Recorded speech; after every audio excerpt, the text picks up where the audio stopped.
I remember it was a dreadfully cold, wintry April day, but of course the outcome was wonderful. I was thrilled to be present when this great breakthrough took place, which led to the Good Friday Agreement and which has paved the way for peace in Ireland for the past 20 years. The border in Ireland since the Good Friday Agreement and the establishment of the European single market has been an invisible border, and the border goes through fields and homes and villages.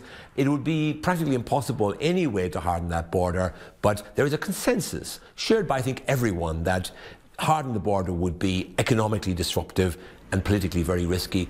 With the creation of the single European market, the need for customs controls disappeared. The need for controls at the border in Ireland disappeared. There was still, of course, a need for security controls because of the troubles in Northern Ireland, which had gone on for nearly 30 years.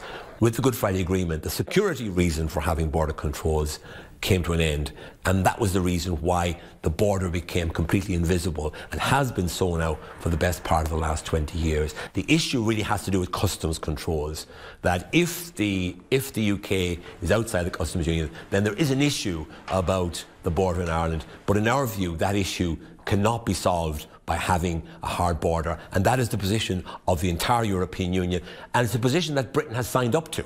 Now looking forward, Ireland's going to be in a unique position as the only English-speaking EU country. What benefits can Dublin expect from that?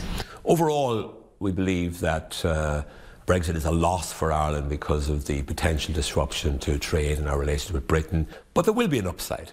At the moment, the biggest recipient of US foreign direct investment in Europe is the United Kingdom.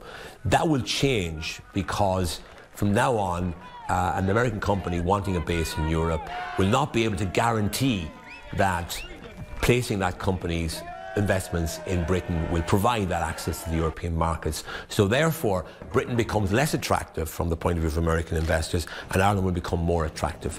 Our Prime Minister was here, our Taoiseach was here last month for St. Patrick's Day. It was very well received, and the White House had good discussions with the President, and that was one of the issues that certainly arose between them, the fact that we are in a position now to play an enhanced role. We cannot, of course, replace Britain in that regard, because Britain is a huge country, we're a much smaller country. Nonetheless, we can, I think, play a bigger role in future in that transatlantic space. What's your sense of President Trump's view of Ireland? The President was very positive, was very engaged, and genuinely, I think, enjoyed the day of Irish activity here in Washington, which is a unique thing, by the way. No other country in Europe or perhaps in the world has that opportunity to have a high-profile presence in Washington every year. And like all American presidents, we hope that at some stage he will visit Ireland.